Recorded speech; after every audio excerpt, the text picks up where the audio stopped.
If you're dealing with mysterious, unexplainable symptoms like heart palpitations, where even if you're standing upright, or maybe let's say you're even sitting upright, you notice your heart rate just goes through the roof. You notice your blood pressure goes up. You can even feel your body pulsating. And you might be wondering what's going on. You might have even been diagnosed by your doctors by something called POTS, which is post-orthostatic tachycardia syndrome. And you might be wondering, wait, why is Sean talking about this on an anxiety channel? Is it really related? Is it the same thing?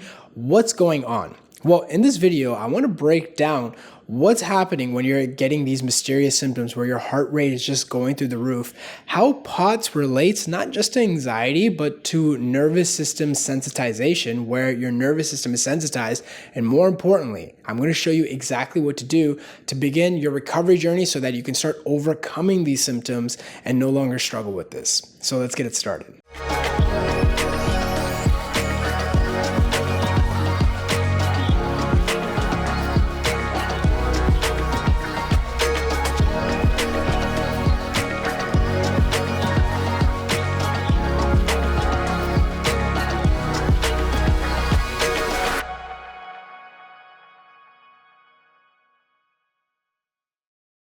Now, before we get started, there are two reasons for why I'm talking specifically about POTS on this channel.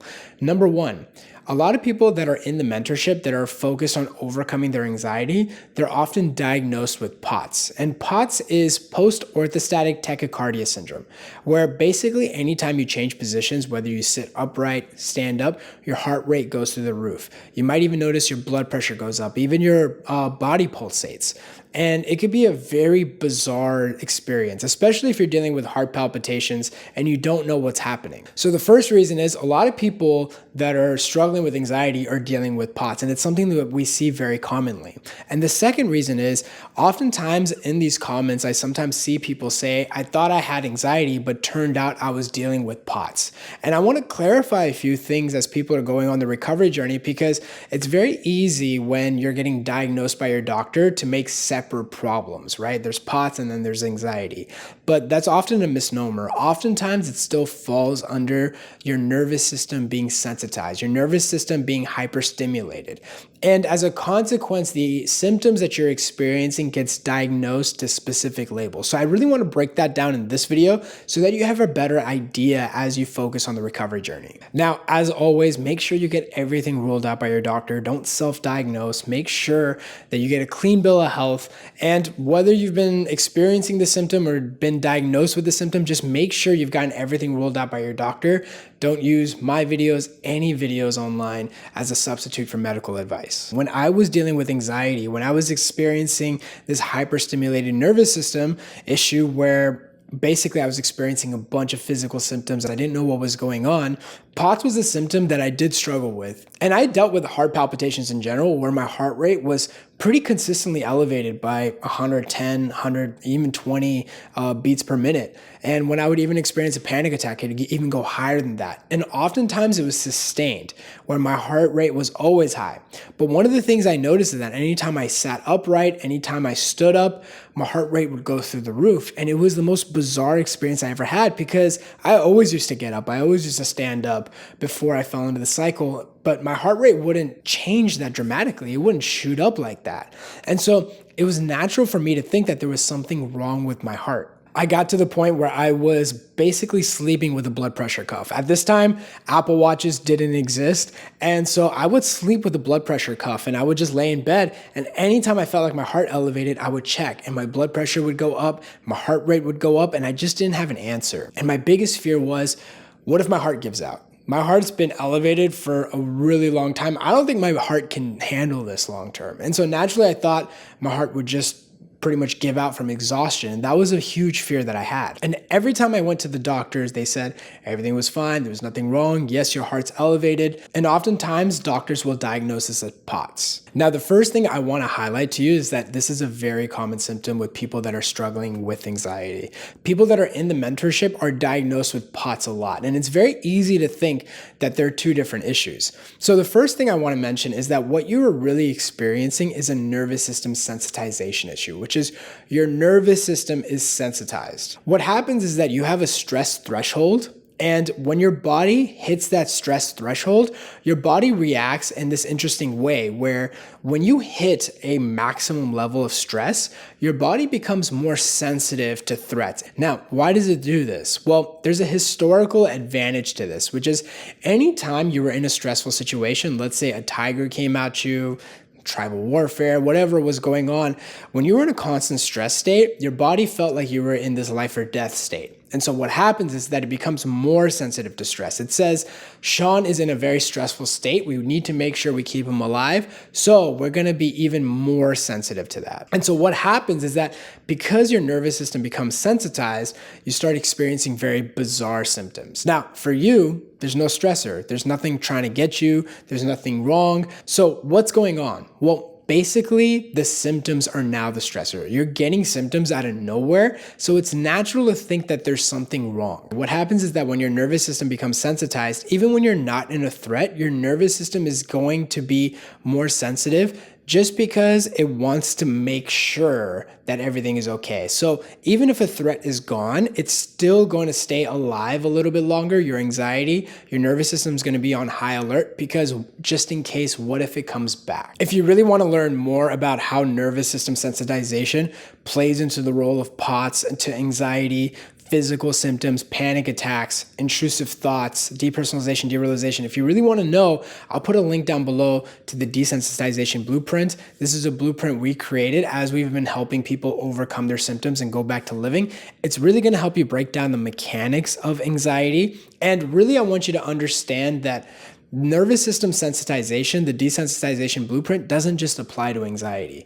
It also applies to POTS. In fact, there's even other things it applies to. It can apply to chronic pain, fibromyalgia. Again, make sure you've gotten everything ruled out by your doctor, but all these symptoms, all these diagnoses fall under your nervous system being sensitized. Now, a natural question you might be having is, why does this even happen? Why is it when you sit up or when you stand up, your heart elevates, your blood pressure goes up?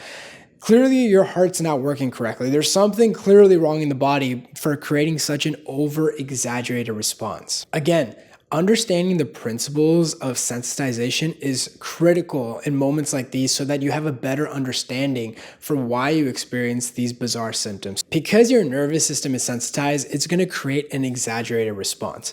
Any sort of stressor that you're experiencing, your body's going to almost overreact to it.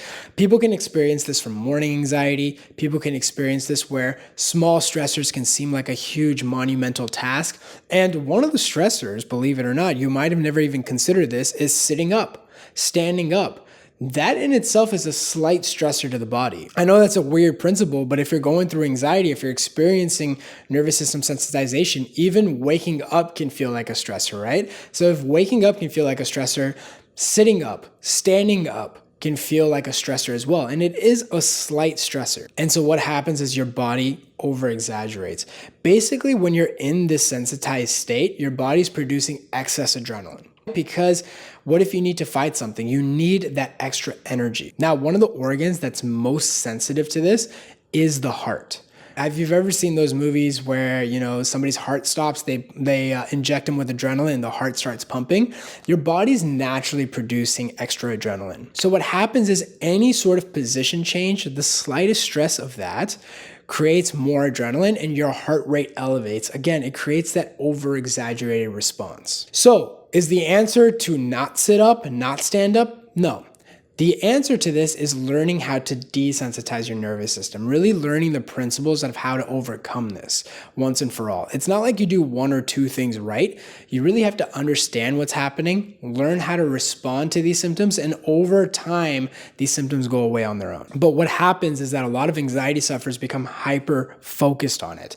They start noticing any pattern of change with their heart rate. They become so hyper-fixated on it that they'll often check with their Apple Watch. If they're wearing an Apple Watch or whatever device, they're always checking their heart rate. Is it up? Is it down? What's happening? But if you're focused on overcoming this, you can't focus on whether symptoms go up or down. The issue is always the same, which is your nervous system is sensitized. And so the key to this is desensitizing your nervous system. One of the best recommendations we give when we're guiding people initially in the program, when we're guiding them to overcome these symptoms, is there's no longer any need to check your heart rate. If your doctor said everything is fine, Doesn't matter if it's up or down, it's all good. We even request sometimes in the beginning for them to take off their Apple Watch. Now, once they're better, once they're back to living, once they know what's happening, they can wear it like me, right? Like I'm still wearing it. I'm not checking my heart rate 24/7. Now, one of the reasons why I don't have to check is because I don't really experience these symptoms anymore, and I know what's happening. Now, this leads me to the second point, which is a lot of people think that if they're diagnosed with POTS, that somehow it's different than anxiety. When people are going to their doctors trying to figure out what's happening, oftentimes they don't get an answer. They don't know what's happening, and the doctor just says you're fine. Sometimes people can find relief in the fact that they get a label, right? Because they're experiencing symptoms, it feels good to feel validated when the doctor says, yeah, you're right, there is something wrong. And so getting a diagnosis like POTS can make someone feel understood, makes them feel recognized, makes them feel like, okay, look, I wasn't going crazy. There is something wrong. But what can often happen is that people make the diagnosis a label. And they're saying, now I'm struggling with POTS. It's almost like having a diagnosis makes them feel validated, and it's almost like it's better than having no diagnosis at all. But beware of this mistake that people with the sensitized nervous system make, which is utilizing this label, this diagnosis as an identity, as a label. One of the biggest principles we teach in the mentorship is throwing all of this under one problem. We call it the anxiety umbrella. You can also call it the nervous system sensitization umbrella. This is just a manifestation of your nervous system being sensitized. If you can learn to desensitize your nervous system, all of these symptoms go away. If you're struggling with all these different things, throw everything under the sensitization umbrella, your nervous system being sensitized, and learn how to desensitize your nervous system. If you really want to know how to overcome these symptoms, there's a bunch of videos on this channel. I'll also put a link down below to a bunch of resources that you can have as you're guiding yourself through the recovery journey. There's even an opportunity to work with me and my team as we're helping people overcome. You can apply and we can guide you on the recovery journey if it's the right fit. But understand, recovery isn't like, just tell me that one thing, right? A lot of it is understanding what's happening. It's learning how to respond. It's practicing. It's about letting go of a lot of the identities and beliefs around it. A lot of people get stuck in the cycle because they're always trying to find that one quick tip. It's like, hey, what is that one answer? It's almost like an overly simplified way of looking at this problem. The thing is that there's a lot going on, and a lot of it is understanding what's happening, learning the solution. And if you're always looking for that quick fix, that quick understanding, that quick answer, well, this is often how people get scammed. And this is how people get treated with that one specific thing that promises the world and it ends up not working, and then people get disappointed. Recognize that there's a personalized approach to this, there's an education component to this, there's a practice component to this, and there's also a patience element to this. Learning that recovery and focusing on long-term freedom isn't an overnight thing. It's going to take time. And if you can have that mindset early on, well, you're not going to fall into these quick fix cures and scams. Again, if you really want to understand how the recovery journey looks like, if you want to be guided in overcoming these symptoms and really help you understand, help you develop the tools and strategies, again, there's a bunch of resources down below, including that desensitization blueprint. I really hope you enjoyed this video, and I'll see you in the next one.